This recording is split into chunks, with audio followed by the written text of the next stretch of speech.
a lot depends on whether the new philanthropy gets smart, which means that it refuses to adopt the habits of the old philanthropy. And the old philanthropy is fragmented and short-term.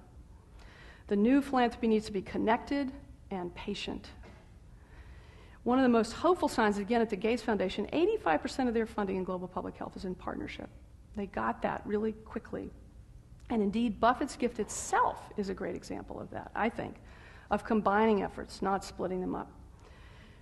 Ironically, the best example of this kind of philanthropy in the past generation was from the conservative foundations. This is a National Center for Responsive Philanthropy study of 79 conservative foundations who were focused and had a common agenda to change basically the ideology of the country. And they succeeded. They created an infrastructure of ideas and the means of communicating them.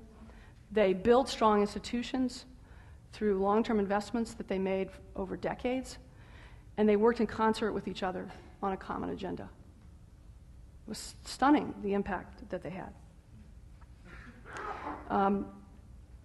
So this quote is, however, what is happening, I think, in some of the areas of new philanthropy. I'm going to read it out loud. It's going to take more than smart strategies to make a difference. And I ran across a man a couple of weeks ago who was working at one of the large new economy foundations, and he was just pulling his hair out. He said, "We have lots of smart people, but very little wisdom. We have no deep contextual understanding and experience. We often are isolated from the messy reality of the world, political and social and human. We have no tolerance for ambiguity." When he said this, it crystallized for me that how much I believe that the success of the new philanthropy is going to come down to how quickly people learn.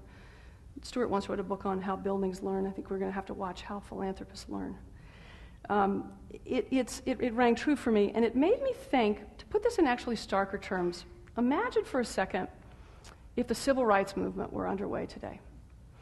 One of the great enduring achievements of the 20th century in America. Think about this ragtag bunch of people. They wouldn't be funded by many of today's new philanthropists. They didn't have a business plan or performance metrics. Their strategy was improvised month to month. Their relationships were messy with each other, and the whole thing was pretty chaotic. If you've ever read Taylor Branch's books, it's just stunning how chaotic it was. There was no plan. Betting on them took a leap of faith, and it took caring, and it took believing in them for a very long time. Somebody paid for those buses that people went to the March on Washington in, right? There were some philanthropists who did that. But there's a zeitgeist today in the new philanthropy that I think has a ways to go in terms of wisdom.